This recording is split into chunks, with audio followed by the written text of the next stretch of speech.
حضرات، ہمارے درمیان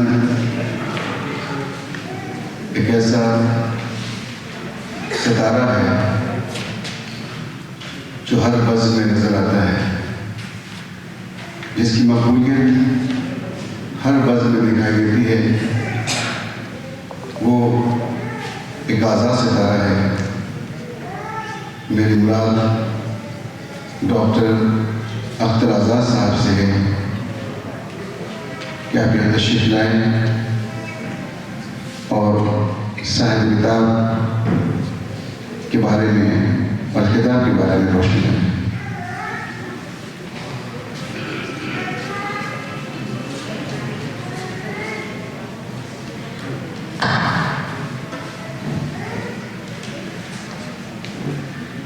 صدر محترم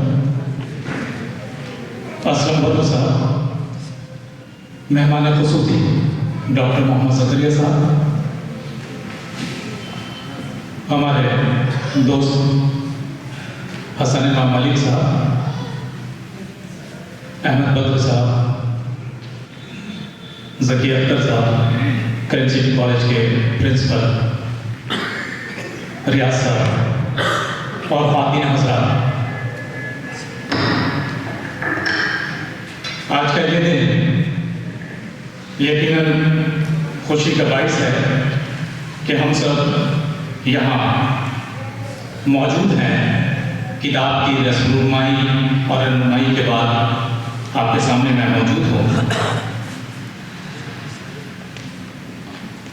ادارہ دبستان جمشید پور کا میں شکر گزار ہوں کہ اس موقع پر مجھے اس مجموعے کے متعلق کچھ کہنے کا موقع عنایت کیا۔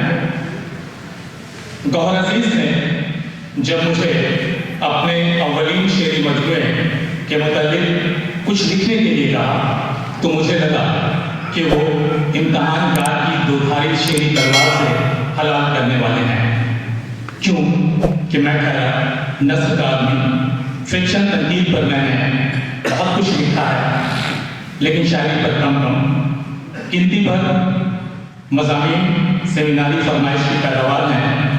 پہلے میں نے سوچا کہ کہہ دوں کہ ناول لکھنے میں مصروف ہوں، لیکن گوہر عزیز جیسا پیارا دوست اور سچا انسان سے میں چاہ کر بھی انکار نہ کر سکا۔ گوہر عزیز کی شاعری پر گفتگو سے پہلے میں ان کے شعری مجموعے اندھیرے اجالے سے 4 مصرے آپ کے روبرو رکھنا چاہوں گا۔ افق نے نکالے اندھیرے اجالے، نگاہوں نے پالے اندھیرے اجالے، ہیں جتنے بھی رنگے جہاں اصل میں ہیں سفید اور کالے اندھیرے اجالے۔ ان 4 لائنوں میں انہوں نے دنیا کے فلسفیاتی نظام کو 2 رنگوں کے حوالے سے دیکھنے کی کوشش کی ہے۔ دراصل یہ اندھیرے اور اجالے، سفید اور کالے، اس طرح کی دنیا کے 2 متضاد اجزاء ہیں جن کے ارد گرد کائنات گھومتی ہے۔ حق باطل، اچھا برا، سچ جھوٹ، زندگی موت جیسے کئی ایسے الفاظ ہیں جن کا وجود ایک دوسرے کے بغیر ادھورا ہے اور بے معنی ہے، لیکن ایک دوسرے کے مقابل آتے ہی مکمل ہونے کا احساس چاندسی ہو جاتا ہے۔ اور یہی وصف خاص ہے جس نے شاعر کے جذبات و خیالات کو 2 رنگوں میں منعکس کر کے شعری اظہار کا آئینہ بنا دیا ہے۔ آئینے کے ایک روپ پر پارا چڑھا ہے جہاں اندھیرے کے باعث نہ کوئی تصویر ابھرتی ہے نہ ہی کوئی چہرہ دکھائی دیتا ہے۔ گوہر عزیز نے اپنے شاعرانہ پورٹریٹ کے ایک رخ پر کوٹنگ کر رکھی ہے، اس لیے دوسرے رخ پر فکر و فن کے پیکر میں بھری شاعری اس نے مجسم اپنے بالوں پر سنوارتی دکھائی دیتی ہے، جس کا عکس آپ کو شاعر کی تصویر کے نیچے درج اس شعر میں دکھائی دے سکتا ہے۔ پھول سا چہرہ، پھول سا کھلتا ہوا رخسار، آنکھوں میں چمک، حال دل چہرے سے ظاہر ہو، ضرور نہیں۔ یہ شعر گواہ ہے کہ یہاں بھی گوہر عزیز نے خود کو آئینے کے پیچھے چھپا رکھا ہے۔ اور اپنے فن کو شاعری کا چہرہ دے کر سامنے کر دیا ہے۔ اندر کون چھپا ہے یہ دیکھنا ہے تو آپ کو شعری بطون میں اترنا ہوگا، تب کہیں جا کر آپ کی رسائی شعری محاسن تک ہو پائے گی۔ میں نے گفتگو کے آغاز میں گوہر کی شاعری کو اندھیرے اجالے سے تعبیر کیا ہے۔ یہ دو رنگ دراصل زمین و آسمان کے کنارے ہیں۔ ان دونوں کناروں کو شاعر نے ہفت رنگ اصناف ہم، نعت، غزل، نظم، قطع، رباعی اور دوہے شامل کر کے اپنی شاعری کو قوس قزح میں بدل دیا ہے۔ ان کی شاعری میں جہاں حب الوطنی کا جذبہ بھرا ہے، وہیں دل کے نہا خانے میں سیاسی شعور کی کندیلیں روشن ہیں کہ کبھی یہاں ہماری سلطنت آباد تھی اور ہم اس کے حکمراں تھے، لیکن اپنی غفلتوں اور غلطیوں سے حکومت کے چھن جانے کا ملال ہے، تو وہیں ایک گنگو راحت کا احساس بھی کہ ان کے جد امجد نے اپنے خون سے ملک کے ذرے ذرے کو سینچ کر شادابی و شائستگی بخشی ہو۔ اس لیے خوف لازم ہے کہ کہیں شرپسند عناصر ان کے پھولوں سے مہکتے اور پرندوں سے چہکتے گلشن کو زعفرانی عزائم سے ریزار میں نہ بدل دیں، لیکن ان حالات سے نبرد آزما ہونے کا جذبہ اور حوصلہ شاعر کے اندر موجود ہے۔ اشعار ملازم: اور کیا ہم تمہیں بتلائیں حقیقت اپنی، اور کیا ہم تمہیں بتلائیں حقیقت اپنی، کل اسی دشت میں قائم تھی حکومت اپنی، نہ جانے آئے گی کب تک چمن میں شادابی، لہو کچھ اور زمین کو پلا کے چلنا ہے، ہم نے سینچا ہے لہو دے کے چمن کو اپنے، ایک پتے کو بھی ہم زرد نہ ہونے دیں گے۔ اس طرح کے جذبے اور جذبے کے تحت گوہر عزیز کی شاعری اور کچھ شاعری کے گواہ آپ سب بن گئے ہیں۔ کتاب آپ تمام لوگوں کے روبرو یقیناً پہنچے گی۔ انسان چاہے جس کو معاشقہ ہو، اس کے اندر انسانیت ہونی چاہیے، اور جب گوہر عزیز جیسا انسانیت پیکر شاعر موجود ہو تو اس کے اشعار میں یہ ضروری ہے کہ وہ سب کچھ موجود ہو جس کی آج سب سے زیادہ ضرورت ہے، کیونکہ ہم نے دنیا کو اپنے لیے مفادہ بنا رکھا ہے۔ ایسے میں شاعر کہیں جگنو بن کر، کہیں چراغ بن کر اندھیرے کے بدن کو روشن کرنا چاہتا ہے، تو کہیں آسمان کی بلندیوں میں تارا بن کر چمکنا چاہتا ہے، اور کہیں ریت کے اندر سیپ بن کر لفظوں کے آبدار گوہر کو جہان مانا کی بے درس دنیا میں روشن کرنا چاہتا ہے۔ شعر دیکھیں: ہماری بوند کو ایک سیپ چاہیے گوہر، ہماری بوند کو ایک سیپ چاہیے گوہر، ہمارے لفظ بھی اظہار جن سے گزریں گے، جس کی نظر میں دور کے جگنو بھی ہیں عزیز، اس سے کوئی چراغ بجھایا نہ جائے گا۔ ایک اور شعر: ٹوٹ کر بھی تو نہیں گرتے زمین پر تارے، ایک بلندی سے مگر گر گیا انسان کو۔ ان کا اپنا تجربہ اور جو کچھ انہوں نے دیکھا ہے، یہ دیکھ رہے ہیں آج کے سماج میں انسانوں کی گرتی ہوئی حالت کو۔ اس کا اس شعر میں دنیا کی بہترین شاعری محبت سے عبارت ہے۔ گوہر عزیز کی شاعری میں بھی آپ کو عاشق و معشوق کے درمیان کا احساس دھیمی آنچ میں سرخی مائل رخسار پر دمکتا اور نیل کو آنکھوں میں پروان چڑھتا دکھائی دے گا۔ جہاں کانٹے بھی ہوں گے، جہاں کانٹے بھی پھول کی علامت ہوں گے، ہوا کی آوازی میں بھی فضا کی اتربیس، ہوا کی آوازی بھی فضا کو اتربیس کرتی نظر آئے گی، لیکن جب بات عشق کے امتحان کا ہو اور یہ نسخہ ہاتھ آ جائے کہ سوال جیسا بھی ہو، پاس ہونے کے لیے جواب میں محبوب کا نام لکھنا ضروری ہے، تو ایسی شاعری وہی کر سکتا ہے جسے پھول کی پتیوں کو چون کر لوٹتی سرسر ہوا کے جسم پر لکھنا آتا ہو، اور یہ ہنر شاعری میں گوہر عزیز کو حاصل ہے۔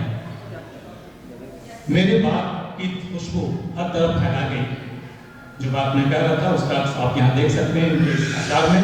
میرے باغ دل کی خوشبو ہر طرف پھیلا گئی، اے ہوا مجھ کو تیری آوارگی اچھی لگی۔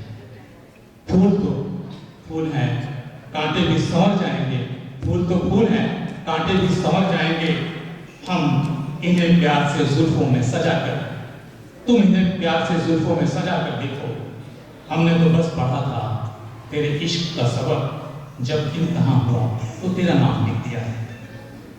ملک کی تقدیر سیاستدانوں کے ہاتھوں میں ہوتی ہے اور سیاسی مافیاؤں کی نبض ہمہ وقت۔ शायर अदीब के कलम की नोक पर सियासी उथल पुथल होते ही कलमकार कलमी पंजे में जकड़कर लफ्ज़ नुमा ईंटों में बनाए कैद खाने में उन्हें कैद कर देते हैं और फैसला वक्त के हाथों छोड़ देते हैं। कुछ उससे जुड़े हुए अशार या आप गौर अजीज के देख सकते हैं।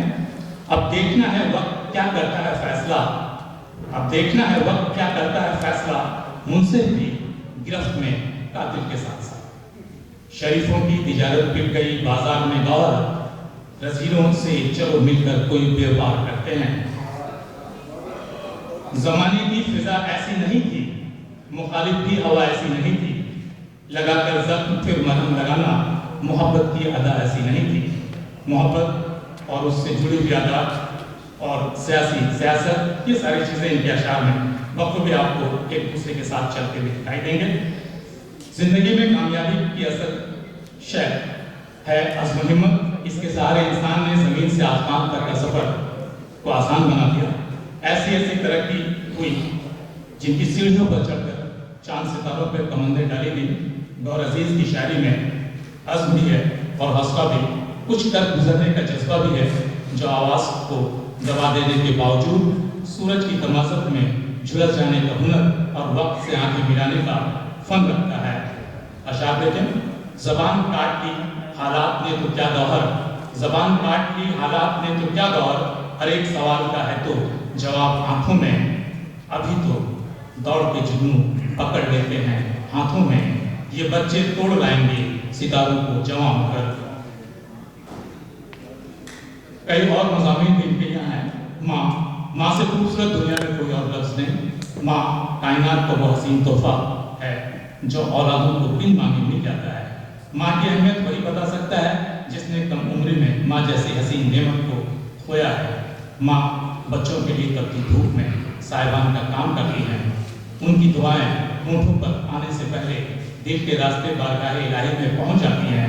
गौहर अजीज की शायरी में मुझे ऐसे बेशुमार अशार मिले हैं जिनमें माँ की ममता दुआ बनकर कामयाबी के रास्ते पर खड़ी दिखाई देती हैं। उनकी यादें दिल के नहाखाने में हमेशा महफूज रहती हैं, जो दिल की पगडंडियों से होकर गांव की मिट्टी का सफ़र करती हैं, जहाँ की दीवारों में माँ की खुशबुएं रची बसी होती हैं। मिट्टी से जुड़ने के इस अमल को शायर ने ज़ियारतगाह से ताबीर किया है। अशार देखिए और अशश कीजिए। ज़माना तुझको अगर कुछ मुकाम दे गौहर, तो जान माँ की दुआओं का वो असर होगा। गांव जाता हूँ मैं बस अक्सर, गांव जाता हूँ मैं अक्सर बस ज़ियारत के लिए। माँ की यादें दफन हैं जिसमें वो घर मौजूद है। यूं तो गौहर अजीज का मैदान खास गज़ल है, लेकिन किसी ख्याल को फनकारी के साथ नज़्म करना भी गौर जानते हैं। तन्हाइयाँ बाबे गम, नींद क्यों नहीं आती, आदमी आदमी ही होता है, जिंदगी मिल जाए शायद मुजफ्फरपुरी की याद में और सैयद रज़ा अब्बास रिज़वी छप्पन की याद में, जैसी अहम नज़में इस किताब में मौजूद हैं। नज़्म आदमी आदमी होता है में उन्होंने इंसान को हर ज़ाविये से देखने और परखने की कोशिश की है। इसमें बिन्ते आदम भी है और इब्ने आदम भी, कासिद भी हैं और हासिद भी, आशिक भी हैं और माशूक भी, दगाबाज भी हैं और वफादार भी, जाहिल भी हैं और आलिम भी, मुनसिफ भी हैं और जालिम भी, हकीर भी हैं और फ़कीर भी, अमीर भी हैं और गरीब भी। लेकिन हदफ अपनी पूरी शायरी में उन्होंने ज़्यादातर मकरूर इंसानों को बनाया है, जालिम लोगों को बनाया है और कई जगहों में मज़ाह का पहलू भी कायम किया है।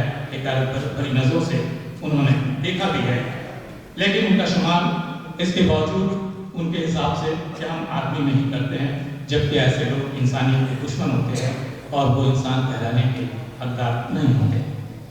एक और नज़्म में नींद क्यों नहीं आती, इसमें उन्होंने नींद को खालिक कायनात का हसीन तोहफा कुदरत का दिया कहा है। फिक्र और गम को मात देने का जरिया कहा है। मौत की अलामत होने के बावजूद नींद हर किसी को ताज़ा करके हयात नौ का मिसदा सुनाती है। नींद को शायर ने ईद से ताबीर किया है और कहा है कि जब वो छोटा था तो माँ की गोद में दुनिया के तमाम रंज गम से दूर बेखबर सो जाया करता था, लेकिन अब वो नींद कहाँ जो माँ की आगोश में मैसर हो। अब वो नींद और अब नींद भी आती है तो किस्तों में और कभी कभी नहीं भी आती है। नज़्म का की दो लाइनें, दो शेर। नींद कुदरत का एक अतिया है, खालिक के जिस्म जान का तोहफा है। नींद आती थी जब मैं बच्चा था, गोद में माँ की खूब सोता था। मजमूए में कई रुबाइयाँ हैं, नमूने के तौर पे यहाँ एक रुबाई आपके रूबरू। अंजाम मुझे दे तो आगाज अंजाम मुझे दे, आगाज तो दे, मैं छेड़ सकूं नगमा, एक सांस तो दे, है शक तो बस इतनी तू पहल करे, मैं लौट के आ जाऊं, आवाज तो दे। एक कते का हिस्सा। हमको मंजूर है तुम हमसे मोहब्बत न करो, हम अगर नाम पे उल्फत के सियासत न करो, हमसे नफरत भी सही, तुमको तवज्जो की कसम, कम से कम तुम किसी कातिल की हिमायत न करो। उन्होंने रिश्तों की खुशरंग महकी लड़कियों पे सेहरा लिखा है। साथ ही साथ कुछ ऐसे भी अशार हैं यहाँ। गौहर अजीज की गज़लों में कुछ अशार ऐसे हैं जो माना के नए दर पा करते हैं, मफाहिम की नई दुनिया से कारी को रुशनास कराते हैं। चंद अशार यहाँ आपकी खिदमत में। तुम्ही ने तो उतर डाले थे बालों पर परिंदों के, तुम्ही ने तो उतर डाले थे बालों पर परिंदों के, तुम्ही को अब शिकायत है कि शहबाजी नहीं करते। हजारों ख्वाहिशों को रौंद डाला वक्त ने, अब क्या चमन आबाद हो दिल का तो आंखों में भी ख्वाब आए। हमें तो जो भी कहना है कहेंगे तुझसे ही मौला, हम अपनी रूह को मूसा तो दिल को दूर कर देंगे। मिलेगी कामयाबी या लगेगी हाथ नाकामी, जुनू वाले कभी भी बुरा अंदाजी नहीं करते। घिरा हूँ दरमियान में अपने बच्चों के सवालों से, बताए मुफलिसी तू ही ज़बां पर क्या जवाब आया। ऊंचे ऊंचे घर की हालत अच्छी है, फुटपाथों पर सोने वालों कैसे हो। मौजों से बच के होगा न दरियाओं का सफर, कब तक चलेंगी कश्तियां साहिल के साथ साथ। तुम अपनी कोशिशों से कोहकन बन जाओगे, लेकिन जरूरी तो नहीं कि दूध का दरिया रवां होगा। ऐसे बेशुमार अशार गौहर अजीज के इस शेरी मजमूए में भरे पड़े हैं, जिनमें फिक्र की चांदनी, शऊर की रोशनी, ख्यालात की नुदरत, साइंसी गूंज की धमक, तहजीबी व सकाफती जिंदगी की झलक, सियासी शोहरतबाजी, मोहब्बत और नफरत के दरमियान की आशिकी, ममता, माँ की ममता और महबूबा का प्यार, रिश्तों के बनते बिगड़ते चेहरे, नई और पुरानी नस्ल के बीच का तसादुम, दौर जदीद की तेज रफ्तारी, मॉडर्निटी के नाम पर फहाशी, बुनियादियत और उसकी कबूलियत, ये सब कुछ गौहर अजीज की शायरी का हासिल है। मुझे उम्मीद है कि जैसे जैसे आप मजमूए की शेरी सड़क पर बढ़ते जाएंगे, अंधेरे से उजाले की तरफ सफ़र करते जाएंगे, ये सफ़र फिक्र अंगेज भी होगा और राहत अंगेज भी, और सफ़र के इख्तिताम पर नुस्ख़े गौहर आपके हाथ आएंगे जो नायाब भी होंगे और कामयाब भी। शुक्रिया, बहुत बहुत शुक्रिया।